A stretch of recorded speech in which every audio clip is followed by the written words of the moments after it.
ನಾನು ಹಿಂಗೆ ವಿಚಾರ ಮಾಡಿದ್ದೆ. ಆದರೆ ಕಪ್ಪತ್ತಗುಡ್ಡದ ಪುಣ್ಯ ಇದೆ, ನಂದಿವೀರ ಬಸವಣ್ಣನ ಆಶೀರ್ವಾದ ಇದೆ, ಕಪ್ಪತ್ ಮಲ್ಲಯ್ಯನ ಆಶೀರ್ವಾದ ಇದೆ. ಜನ ಇವತ್ತು ನೀವು ಇಷ್ಟೆಲ್ಲ ಬಂದಿದ್ದೀರಾ. ಇಷ್ಟೆಲ್ಲ ನೀವು ಬಂದದ್ದು ಉದ್ದೇಶ ಏನು ಅಂದರೆ ಕಪ್ಪತ್ತಗುಡ್ಡವನ್ನು ಪ್ರೀತಿಸ್ತೀರಿ ಅನ್ನುವಂಥ ಕಾರಣಕ್ಕಾಗಿ. ಗಿಡಮರಗಳನ್ನು ಬಿಟ್ಟು ನಮಗೆ ಬದುಕಲಿಕ್ಕೆ ಆಗೋದಿಲ್ಲ. ಇಲ್ಲಿ ಎರಡು ಸಂಗತಿಗಳನ್ನು ನಾನು ಹೇಳಕ್ಕೆ ಇಷ್ಟಪಡ್ತೇನೆ. ಒಂದು, ಸಸ್ಯಶಾಸ್ತ್ರವನ್ನೇ ಪ್ರಧಾನವಾಗಿ ಇಟ್ಟುಕೊಂಡು ಅಧ್ಯಯನ ಮಾಡುವಂತಹ ವಿದ್ಯಾರ್ಥಿನಿಯರು ಇಲ್ಲಿ ಬಂದಿದ್ದಾರೆ.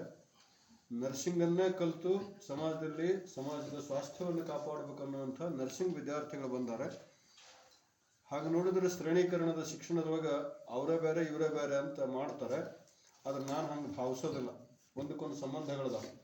ಸಸ್ಯಶಾಸ್ತ್ರಕ್ಕೂ ಮತ್ತು ನರ್ಸಿಂಗಿಗೂ ಒಂದಕ್ಕೊಂದು ಸಂಬಂಧಗಳಿದಾವೆ.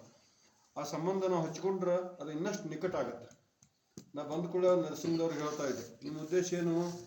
ನರ್ಸಿಂಗ್ನವ್ರ ಉದ್ದೇಶ ಏನು ಅಂದ್ರೆ ನಿಮ್ಮ ಸಮೀಪಕ್ಕೆ ಬಂದಂಥ ರೋಗಿಯನ್ನು ಗುಣಪಡಿಸಿ ಆತ ಸ್ವಾಸ್ಥ್ಯವನ್ನು ಪಡೆದು ಆರೋಗ್ಯವಂತನಾಗಿ ಮನೆಗೆ ಹೋಗ್ಬೇಕು, ದೀರ್ಘಾಯುಷ್ಯವಾಗಿ ಆತ ಬಾಳ್ಬೇಕು ಅನ್ನುವಂಥದ್ದೇ ನಿಮ್ಮ ಉದ್ದೇಶ. ಆ ಉದ್ದೇಶ ಸಫಲ ಆಗ್ಬೇಕಾದ್ರೆ ಸಸ್ಯಶಾಸ್ತ್ರದ ಕಡೆ ಹೋಗ್ಬೇಕು ನಾವು. ನಾನು ಅವ್ರಿಗೆ ಹೇಳ್ತಾ ಇದ್ದೆ ನರ್ಸಿಂಗ್ದವ್ರಿಗೆ, ನೀವು ಹಕ್ಕರಿಕಿ, ಮೆಂತೆಪಲ್ಲೆ, ಸೌತೆಕಾಯಿ, ಗಜ್ಜರಿ, ಹಾಲು, ಮಜ್ಜಿಗೆ ಇಂತಹ ಸಂಗತಿಗಳ ಬಗ್ಗೆ ನೀವು ಗಮನಿಸುವುದಾದರೆ ನಿಮ್ಮ ನರ್ಸಿಂಗ್ ಯಶಸ್ವಿ ಆಗುತ್ತೆ. ನೀವು ಇರುವುದು ಪೂರ್ತಿಯ ಇಂಗ್ಲೀಷ್ ಔಷಧಿಗಳ ವಾತಾವರಣದಲ್ಲೇ ಆದರೂ ಕೂಡ ನಿಮ್ಮ ಕಾಲೇಜ್ ಸ್ಥಾಪನಾ ಮಾಡಿದಂಥವರು, ಅದಕ್ಕಾಗಿ ತಮ್ಮನ್ನು ತಾವು ಭವಿಷ್ಯಕೊಳ್ತಕ್ಕಂಥ ಇಬ್ಬರು ಮಹಾನುಭಾವರು ನನ್ನ ಜೊತೆಗೆ ಇದ್ದಾರೆ. ನಮ್ಮ ಡಾಕ್ಟರ್ ನಾಗನೂರ್ ಅವರು ಮತ್ತು ಶ್ರೀಮತಿ ನಾಗನೂರ್ ಅವರು ನರ್ಸಿಂಗ್ ಕಾಲೇಜ್ ಮಾಡುವುದರ ಮೂಲಕವಾಗಿ ಸಮಾಜದ ಸ್ವಾಸ್ಥ್ಯವನ್ನು ಕಾಪಾಡಬೇಕನ್ನುವಂಥ ಸಂಕಲ್ಪ ಅವರಿಬ್ಬರದು ಅದೇ. ಆ ಸಂಕಲ್ಪ ಸಾಕಾರ ಆಗ್ಬೇಕಾದ್ರೆ ನೀವು ವಿದ್ಯಾರ್ಥಿನಿಯರು ತಯಾರಾಗಬೇಕು. ಅಲ್ಲಿ ಕಾಲೇಜಿನಲ್ಲಿ ನೀವು ಎಷ್ಟು ಥಿಯರಿ ಕಲೀರಿ, ಪ್ರಾಕ್ಟಿಕಲ್ ಆಗ್ಬೇಕಂದ್ರೆ ಇಂಥಲ್ಲಿ ಬರಬೇಕು. ಇವತ್ತು ನಾವು ಸುತ್ತಾಡ್ಕೊಂಬಂದ್ವಿ. ನನಗೇನು ಅಲ್ಲಿ ನಾ ಪ್ರತಿ ಸಲ ಅಲ್ಲಿ ಬರೋದಿಲ್ಲ. ಯಾಕಂದ್ರೆ ಅಲ್ಲಿಂದ ನಿಮ್ಮನ್ನು ಕರ್ಕೊಂಡ್ಬರುವಂಥದ್ದು ನನಗೆ ಅನಾನುಕೂಲತೆ ಇದ್ದಿದ್ದರಿಂದ ನಾನು ಅಲ್ಲಿ ಬರ್ತಿದ್ದಿಲ್ಲ. ಆದರೆ ಇವತ್ತು ಡಿ ಬಿ ಪಾಟೀಲ್ರು ಬಂದುಬಿಟ್ರು. ಬಹುಶಃ ಅವ್ರು ವಿದ್ಯಾರ್ಥಿಗಳ ಹಿಂದೆ ಬಂದರು. ಅವ್ರು ಮುಂದೆ ಬಂದದ್ದಕ್ಕಾಗಿ ನನಗೆ ಅಲ್ಲಿ ಬರ್ಲಿಕ್ಕೆ ಅನುಕೂಲ ಆಯಿತು. ಅವರೇ ನಮ್ಮನ್ನಲ್ಲಿ ಕರ್ಕೊಂಬಂದರು. ಅಲ್ಲೇ ಬಂದಂಥ ಉದ್ದೇಶ ಏನಂದ್ರೆ, ಒಂದು ಮಹತ್ವದ ಸಂಗತಿ, ಸರ್ಕಾರಿ ದಾಖಲೆಗಳಲ್ಲಿರುವಂಥ ಒಂದು ಮಹತ್ವದ ಸಂಗತಿ ನಿಮ್ಮ ಗಮನಕ್ಕೆ ತಂದೆ ನಾನು. 1882ನೇ ಇಸ್ವಿಯೊಳಗನ ಅಂದ್ರೆ 140 ವರ್ಷಗಳಕ್ಕಿಂತ ಹಿಂದನೇ ಬ್ರಿಟಿಷರು ಕಪ್ಪತ್ತಗುಡ್ಡವನ್ನು ಸಂರಕ್ಷಿತ ಅರಣ್ಯ ಪ್ರದೇಶ ಅಂತ ಘೋಷಣೆ ಮಾಡಿಟ್ಟೋಗ್ಯಾರ. ಅಲ್ಲೇ ನೋಟಿಫಿಕೇಶನ್ ಅವ್ರು ಬರೆದೇ ಬಿಟ್ಟಾರ. ಅಂದ್ರೆ ಸರ್ಕಾರ ತಾನೇ ತನ್ನ ಮಾಹಿತಿಯನ್ನು ಕೊಟ್ಟು ತನ್ನ ಕೈ ತಾನೇ ಕಟ್ಕೊಂಡ್ಬಿಟ್ಟದ. ಇದನ್ನು ನೀವು ಗಮನಿಸ್ಬೇಕು. ಲಾ ವಿದ್ಯಾರ್ಥಿಗಳು ಬರ್ತಾರೆ, ಇಲ್ಲಿ ಹುಬ್ಬಳ್ಳಿಯಿಂದ ಲಾ ಕಾಲೇಜಿನ ವಿದ್ಯಾರ್ಥಿಗಳು ಬರ್ತಾರೆ. ಅವರಿಗೂ ನಾ ಈ ಸಂಗತಿ ಹೇಳ್ತೀನಿ, ಸತ್ಯವನ್ನು ಸಾಬೀತು ಮಾಡುವಂಥ ಕಾಲ ಬಂದದೆ, ಸತ್ಯದ ಪರವಾಗಿ ನಿಲ್ಲುವಂಥ ಕಾಲ ಬಂದದ. ಇದು ಕಪ್ಪತ್ತಗುಡ್ಡ ಸಂರಕ್ಷಿತ ಅರಣ್ಯ ಪ್ರದೇಶ, ಕರ್ನಾಟಕದ ಸಮಸ್ತ ಆಸ್ತಿ ಕಪ್ಪತ್ತಗುಡ್ಡ. ಹಾಗಾಗಿ ಇವತ್ತು 1882ನೇ ಇಸ್ವಿಯಾಗ ಬ್ರಿಟಿಷರಿಗೆ ಸಾಧ್ಯ ಆದಂತಹ ಸಂಗತಿ ನಮಗೆ ಯಾಕೆ ಆಗೋಲ್ದು ಅಂದ್ರೆ, ನಾವು ಸ್ವಾರ್ಥಿಗಳಾಗೇವೆ. ವೈಯಕ್ತಿಕವಾಗಿ ಪರಿಸರವನ್ನು ನಮ್ಮ ಸ್ವಾರ್ಥಕ್ಕೆ ಬಳಸ್ಕೊತಾ ಇದ್ದೀವಿ. ಹಾಗಾಗಿ ನಮ್ಗೆ ಆಗ್ತಾ ಇಲ್ಲ ಅನ್ನುವಂಥ ಸಂಗತಿ ಇವತ್ತು ನಿಮ್ಮ ಇಬ್ಬರಿಗೂ ಗಮನಕ್ಕೆ ಬಂದದ. ಅಂದ್ರೆ ಸಸ್ಯಶಾಸ್ತ್ರ ಪ್ರಧಾನವಾಗಿರುವಂತಹ ವಿದ್ಯಾರ್ಥಿಗಳಿಗೂ ಗಮನಕ್ಕೆ ಬಂದದ. ಅಲ್ಲಿರುವಂತಹ ಒಂದೊಂದು ಸಸ್ಯಗಳನ್ನ ತೋರಿಸ್ತಾ ಇಡೀ ಕಪ್ಪತ್ತಗುಡ್ಡ ಇವತ್ತು ನಿಮಗೆ ತೋರಿಸಿದ್ದೇನೆ. ನನ್ನ ಭಾರ ಕಡಿಮೆ ಆಗ್ಯದ. ನಿಮ್ಮ ಕಪ್ಪತ್ತಗುಡ್ಡ ದುರ್ದೈವ ಮತ್ತು ವಾಸ್ತವ ಏನಂದ್ರೆ, ಒಬ್ಬರು ಇದರ ಬಗ್ಗೆ ಬಂದು ಅಧ್ಯಯನ ಮಾಡಿ ಒಂದು ವಿಸ್ತೃತವಾದಂಥ ಒಂದು ರಿಪೋರ್ಟ್ ಮಾಡಬೇಕು, ಕರ್ನಾಟಕಕ್ಕೆ ಗೊತ್ತಾಗುವಂಗೆ ಬರಿಬೇಕು, ಮೀಡಿಯಾದಲ್ಲಿ ತೋರಿಸ್ಬೇಕು ಅನ್ನುವಂಥದ್ದು. ಒಬ್ಬರಿಗೆ ಇವತ್ತಿನ ಏನಾಗ್ಬಿಟ್ಟವು ಅಂದ್ರೆ, ಯಾರೂ ತಟಸ್ಥವಾಗಿಲ್ಲ. ಪತ್ರಿಕಾಕರ್ತರು ಒಂದು ಕಾಲಕ್ಕೆ ತಟಸ್ಥವಾಗಿರ್ತಿದ್ರು, ಅವರು ವಿಷಯದ ಪರವಾಗಿರ್ತಿದ್ರು, ಸತ್ಯದ ಪರವಾಗಿ ನಿಲ್ತಿದ್ರು. ಇವತ್ತು ಹಾಗಿಲ್ಲ. ಇವತ್ತು ಬೇರೆ ಬೇರೆ ಕಾರಣಗಳು, ಬೇರೆ ಬೇರೆ ಹಿತಾಸಕ್ತಿಗಳು ಇವತ್ತು ಆಟ ಆಡ್ತಾ ಇದ್ದಾವೆ. ನನಗೆ ಸಂತೋಷ ಏನಾಗಿದೆ ಅಂದ್ರೆ, ಇಬ್ಬರು MSc ಆದಂಥವ್ರು ಬಂದಾರೆ.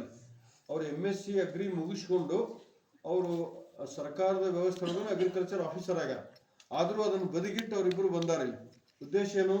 ಅವರು ಒಳಗೆ ತುಡಿತಾ ಇದೆ, ಕೃಷಿ ವಿಜ್ಞಾನಿಗಳವರು ಅವ್ರೊಳಗೆ ತುಡಿತಾ ಇದೆ, ಏನಾದರೂ ಮಾಡಬೇಕು ಹಾಗಂತ ಹೇಳಿ. ನಮ್ಮ ಡಾಕ್ಟರ್ ಮಾರಿಹಾಳ್ ಮೇಡಮ್ ಅವರು ತಮ್ಮ ವಿದ್ಯಾರ್ಥಿನಿ ಶಿಷ್ಯರನ್ನು ಇಲ್ಲಿ ಕರ್ಕೊಂಡ್ಬಂದಾರ. ಅವರಿಗೆ ಸಸ್ಯ ಸಮೂಹವನ್ನು ತೋರಿಸ್ಬೇಕು, ಸಸ್ಯದ ಪರಿಚಯ ಆಗ್ಬೇಕು ಅನ್ನೋಂಥ ತುಡಿತ ಅವರಿಗದ.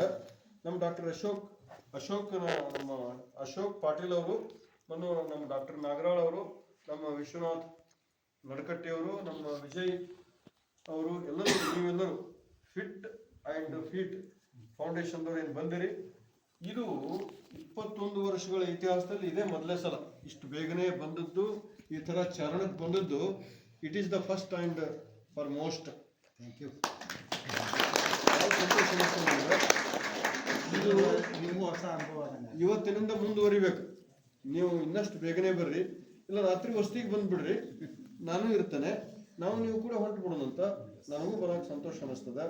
ಆದರೆ ಯಾರೂ ಇರಬಾರ್ದು, ಅವಾಗ ಮಠಕ್ಕೆ ಯಾರು ಬರ್ತಿರ್ಬಾರ್ದು ಅಂದ್ರೆ ನಾ ಬರೋಕ್ಕಾಗುತ್ತೆ. ಇವತ್ತು ಅವರೆಲ್ಲ ವಿದ್ಯಾರ್ಥಿಗಳು ಬರೋದ್ರಂತ ನಾನು ನಿಮ್ಮ ಜೊತೆಗೆ ಬರೋಕ್ಕಾಗಲಿಲ್ಲ. ಉದ್ಘಾಟನೆ ಮಾಡಿ ನಿಮ್ಮನ್ನು ಬೀಳ್ಕೊಟ್ಟೆ ನಾನು. ಆದ್ರೆ ಮನಸ್ಸು ಮಾತ್ರ ನಿಮ್ಮ ಜೊತೆಗೆ ಇತ್ತು. ಅವ್ರು ಹೋದ್ರು ನಾನು ಹೋಗಲಿಲ್ಲಲ್ಲ ಅಂತೇಳಿ. ಆದ್ರೆ ನಾವು ಹೋದ್ರೆ ಇಲ್ಲಿ ವಿದ್ಯಾರ್ಥಿನಿಯರು ಬರ್ತಾರೆ, ಅವ್ರಿಗೆ ತೋರಿಸೋರು ಯಾರು? ಇವತ್ತು ಬಹಳ ಸಂತೋಷದ ಸಂಗತಿ ಏನಂದ್ರೆ, ಸಸ್ಯಶಾಸ್ತ್ರ ಪ್ರಧಾನವಾಗಿರುವಂತಹ ವಿದ್ಯಾರ್ಥಿಗಳು, ನರ್ಸರಿ ಓದುವಂತಹ ವಿದ್ಯಾರ್ಥಿಗಳು ಇವತ್ತು ಕೂಡಲ ಸಂಗಮ ಆಯಿತು. ಆ ಕೂಡಲ ಸಂಗಮ ಅದು ಉದ್ದೇಶಪೂರ್ವಕವಾಗಿ ಆದಂತಹ ಕೂಡಲ ಸಂಗಮ ಆದರೂ ಕೂಡ ಅದು ಸಹಜವಾಗಿ ಆಯಿತು. ಸಸ್ಯಶಾಸ್ತ್ರವನ್ನು ಓದ್ತಕ್ಕಂಥ ವಿದ್ಯಾರ್ಥಿನಿಯರಿಗೆ ನಾ ಹೇಳಿದೆ, ನಿಮ್ಮ ಪುಣ್ಯ, ನಿಮ್ಮ ಭಾಗ್ಯ, ನಿಮ್ಮದು ಸುದೈವ ಅಂತ ತಿಳ್ಕೊಡ್ರಿ. ಯಾಕಂದ್ರೆ ಸಸ್ಯಶಾಸ್ತ್ರದಲ್ಲಿ ಒಳಗೆ ಹೋದಷ್ಟು ಮನುಷ್ಯ ಅಂತರಂಗದಲ್ಲಿ ಪರಿವರ್ತನೆ ಆಗ್ತಾ ಆಗ್ತಾ ಸಂತನಾಗಿ ಹೋಗ್ಬಿಟ್ಟಿರ್ತಾನೆ, ಶರಣಾಗಿ ಹೋಗ್ಬಿಟ್ಟಿರ್ತಾನೆ. ಅಕ್ಕಮಹಾದೇವಿ ವಚನ ನಿಮಗೆ ಬೆಳಗ್ಗೆ ಹೇಳಿದೆ ನಾನು. ಅಕ್ಕಮಹಾದೇವಿ ಅಂತ ಆ ವೀರ ವೈರಾಗ್ಯನೇ ಸಸ್ಯಗಳ ಮೂಲಕವಾಗಿ, ಜೀವ ವೈವಿಧ್ಯತೆಯ ಮೂಲಕವಾಗಿ ಪರಿಸರದಲ್ಲಿ ಅನುಸಂಧಾನವನ್ನು ಕಂಡಂಥವ್ರು. ಹಾಗಾಗಿ ನೀವು ಯಾರು ಬಾಟ್ನಿ ಓದ್ತಾ ಇದ್ದೀರಿ, you are lucky in all respect. So ನೀವು MSc ಮುಗಿಸ್ರಿ. MSc ಮುಗಿಸಿ PhD ನೀವು ಅರ್ಹತೆಯನ್ನು ಪಡ್ಕೊಡ್ರಿ. PhD ಮಾಡ್ರಿ. PhD ಮಾಡ್ರಿ ಅನ್ನುವಂಥ ವಿಷಯದೊಳಗೆ ಕಪ್ಪತ್ತಗುಡ್ಡದಾಗಿರುವಂಥ ಔಷಧಿ ಸಸ್ಯಗಳ ಮೇಲೆ PhD ಮಾಡ್ರಿ. ಅದು ಕಪ್ಪತ್ತಗುಡ್ಡಕ್ಕೆ ನೀವು ಒಂದು ದೊಡ್ಡ ಸೇವಾ ಸಲ್ಲಿಸ್ದಂಗೆ ಆಗುತ್ತೆ. ನೀವು ನರ್ಸಿಂಗ್ ಮುಗಿಸ್ರಿ. ನರ್ಸಿಂಗ್ ನೀವು ಮುಗಿಸಿದ ನಂತರ ಆದಷ್ಟು ವನಸ್ಪತಿಗಳ ಮೂಲಕವಾಗಿ ಮತ್ತು ಅತಿ ಕಡಿಮೆ ಖರ್ಚಿನೊಳಗೆ ಆ ರೋಗಿಯನ್ನು ನಾವು ಗುಣಪಡಿಸಿ ಮನೆಗೆ ಕಳಿಸ್ತೀವಿ ಅನ್ನೋಂಥ ಸಂಕಲ್ಪ ನೀವು ಮಾಡ್ರಿ. ಏನಾಗೈತೆ ಅಂದ್ರೆ ಡಾಕ್ಟರ್ ಅಂತೇಳಿ ಹೋಗ್ಲಿಕ್ಕೆ ಭಯ ಆಗಿಬಿಟ್ಟದ ಇವತ್ತು. ಡಾಕ್ಟರ್ ಬರೀ ಕೈ ಮುಟ್ಟಿದ್ರೆ ಬಿಲ್ ಮಾಡ್ತಾರೆ. ಹಾ, ಆನಂತರ ಹೊರಗೆ ಕೌಂಟರ್ ಇಟ್ಬಿಟ್ಟಿರ್ತಾರ. ಅಲ್ಲಿ ರೊಕ್ಕ ತುಂಬಿದ ನಂತರ ಮುಂದೆ ಒಳಗೆ ಅಂದ್ರೆ ಕಮರ್ಷಿಯಲ್ ಆಗಿಬಿಟ್ಟದ ಎಲ್ಲ. ಶಿಕ್ಷಣ, ಆರೋಗ್ಯ ಒಂದು ಕಾಲಕ್ಕೆ ಫ್ರೀಯಾಗಿ ಸಿಗ್ತಿತ್ತು ನಮ್ಮ ವ್ಯವಸ್ಥೆ ಒಳಗೆ. ಇವ್ರನ್ನ ಬಿಡ್ರಿ, ಇವ್ರು ಬೇರೆ ಪಡಿಸಿ ಅದಾರ. ಡಾಕ್ಟರ್ ಬೇರೆ ಅದಾರ, ಅವ್ರು ರೊಕ್ಕಕ್ಕಾಗಿ ನಿಂತಂತ ಡಾಕ್ಟರ್ ಬೇರೆ ಅದಾರ. ಶಿಕ್ಷಣ ಮತ್ತು ಆರೋಗ್ಯ ಉಚಿತವಾಗಿ ಸಿಗ್ತಾ ಇತ್ತು ನಮ್ಮ ವ್ಯವಸ್ಥೆ ಒಳಗೆ. ಇವತ್ತು ಹಾಗೆ ಸಿಗ್ತಾ ಇಲ್ಲ. ಅದಕ್ಕೆ ನೀವೇನು ನರ್ಸಿಂಗ್ ವಿದ್ಯಾರ್ಥಿಗಳದಿರಿ, ಚೆನ್ನಾಗಿ ನರ್ಸಿಂಗ್ ಅಭ್ಯಾಸ ಮಾಡ್ರಿ, ಚೆನ್ನಾಗಿ ತಯಾರಾಗ್ರಿ. ಆ ಬಳಿಕ ನೀವು ನಿಮ್ಮೊಳಗೆ ಅಳವಡಿಸ್ಕೊಡ್ರಿ ಅಂತ ನಾ ಯಾಕಂತೇನಂದ್ರೆ, ನೀವು ಹಕ್ಕರಿಕೆ, ಮೆಂತೆ ಪಲ್ಯ, ಸೌತೆಕಾಯಿ, ಗಜ್ಜರಿ ಇಂಥವು ತಗೋತಾ ಇದ್ರ ಖಂಡಿತ ನಿಮ್ಮ ಆರೋಗ್ಯ ಸುಧಾರಣೆ ಆಗುತ್ತೆ. ನಾನು ಆಗಲೇ ಗಮನಿಸ್ತಾ ಇದ್ದೆ, ಯಾರ್ಯಾರು ತಾಟ್ನಾಗ ಏನೇನದ. ನಾನು ಬಾಯಿ ಬಿಟ್ಟು ಹೇಳಿದ್ ಬಿಟ್ಟು ಬರೀ ಅನ್ನ ತಿನ್ಬೇಡ್ರಿ, ನೀವು ಬರೀ ಅನ್ನ ನಿಡಿಸ್ಕೊತಿರಲ್ಲ. ಭಾಳ ಮಂದಿ ನರ್ಸಿಂಗ್ ವಿದ್ಯಾರ್ಥಿಗಳು ಬರೀ ಅನ್ನನ ನಿಡಿಸ್ಕೊಂಡ್ಬಿಟ್ರು. ನೀವು ಅನ್ನ ತಿಂದು ಏನು ಸಾಧಿಸೋದ್ರಿ? ಅದರ ಅರ್ಥ ಅನ್ನ ಉಣಬಾರ್ದು ಅಂತಲ್ಲ, ಇದು ಅನ್ನಮಯ ಶರೀರನೇ. ಆದ್ರೆ ಬರೀ ಅನ್ನ ತಿಂದು ಏನು ಸಾಧಿಸೋದ್ರಿ? ಇದು ನಿಮ್ಗೆ ಕ್ವಶನ್ ಅದ. ಅಂದ್ರ ನಮ್ಮ ವಿಶ್ವನಾಥ್ ನಡಕಟ್ಟಿಯವರು ಮಠಕ್ಕೆ ಹುಳ್ಳಿ ಕಾಳು ಕಳಿಸ್ಯಾರ, ಹೆಸರು ಕಾಳು ಕಳಿಸ್ಯಾರ. ಇವತ್ತವ್ರು ಧಾರವಾಡದಿಂದ ಕಡ್ಲಿ ಕಾಳು ನೆನೆ ಹಾಕೊಂಡು ತಗೊಂಬಂದಾರ.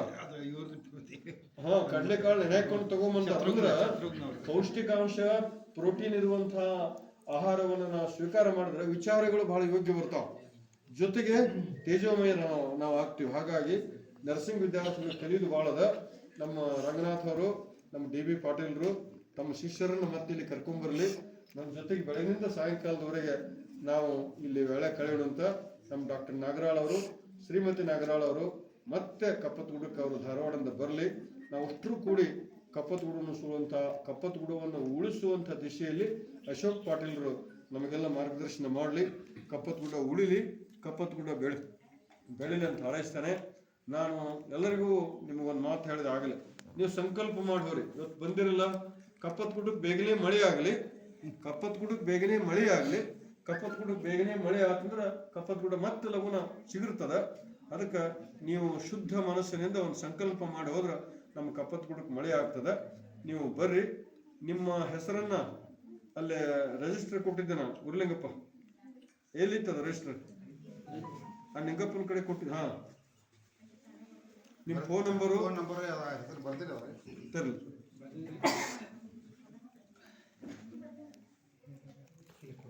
ನಿಮ್ಮ ಎಲ್ಲರ ಹೆಸರು, ಫೋನ್ ನಂಬರ್ ಇದ್ರಾಗ ಇದಾವೆ. ಅಂದ್ರೆ ಮಠದ ಜೊತೆಗೆ ನಿಮ್ಮದು ಒಂದು ಭಾವನಾತ್ಮಕ ಸಂಬಂಧ. ನಿಮ್ದೊಂದು ಭಾವನಾತ್ಮಕ ಸಂಬಂಧ ಉಳಿತದ. ನಾನು ಡಿ.ಬಿ. ಪಾಟೀಲ್ರಿಗೆ ಮತ್ತು ರಂಗನಾಥ್ ಅವರಿಗೆ, ನಮ್ಮ ಡಾಕ್ಟರ್ ನಾಗರಾಳ್ ಅವರ ನಾಗನೂರ್ ಅವರ ಸಮಕ್ಷಮದಲ್ಲಿ ವಿನಂತಿ ಮಾಡ್ಕೋತೇನೆ, ನಿಮ್ಮ ವಿದ್ಯಾರ್ಥಿಗಳನ್ನ ಮತ್ತೆ ಕರ್ಕೊಂಬರ್ರಿ. ನೀವು ಹೇಳ್ದಂಗೆ ನಿನ್ನೆ ವ್ಯವಸ್ಥೆ ಆಗ್ಯದ, ನನಗೂ ನಿನ್ನೆ ಗೊತ್ತಾಗ್ಯದ. ಆದರೂ ನಾವು 100 ಮಂದಿ ಬರ್ತಾರಂತ ಹೇಳಿ ವ್ಯವಸ್ಥೆ ಮಾಡಿದ್ವಿ. ಆದರೂ ಸ್ವಲ್ಪ ಪ್ರಸಾದದಲ್ಲಿ ಅಸ್ತವ್ಯಸ್ತ ಆಗ್ಯದ. ನಾನು ನೀವು ಅದನ್ನೇನು ದೊಡ್ಡದಂತ ದೊಡ್ಡ ಗುಣ, ನಾನು ಅದನ್ನು ಅಪ್ರಿಷಿಯೇಟ್ ಮಾಡ್ತೇನೆ. ನಿಮ್ಮ ಮಠ, ನಿಮ್ಮ ಕಪ್ಪತ್ತಗುಡ್ಡ, ನೀವು ಮತ್ತೊಮ್ಮೆ ಬರ್ರಿ. ಆ ಅವಿ ಹೇಳಿಲ್ಲ, ನಮ್ಮ ಫ್ಯಾಮಿಲಿ ಮೆಂಬರ್ಸ್ ಎಲ್ಲ ಕರ್ಕೊಂಡ್ಬರ್ತೀನಿ ಅಂತೇಳಿ. ಅದು ಅವಿದ ಒಬ್ಬಕ್ಕಿದಲ್ಲ ಅಭಿಪ್ರಾಯ, ನಿಮ್ದೆಲ್ಲರಿಗೂ ಅಭಿಪ್ರಾಯ ಅಂತ ನಾನು ಭಾವಿಸ್ತೇನೆ. ನೀವು ಮತ್ತೆ ಬರ್ರಿ, ಮತ್ತೆ ಕೂರೋಣ ಅಂತ. ಎಲ್ಲರಿಗೂ ನಮಸ್ಕಾರ.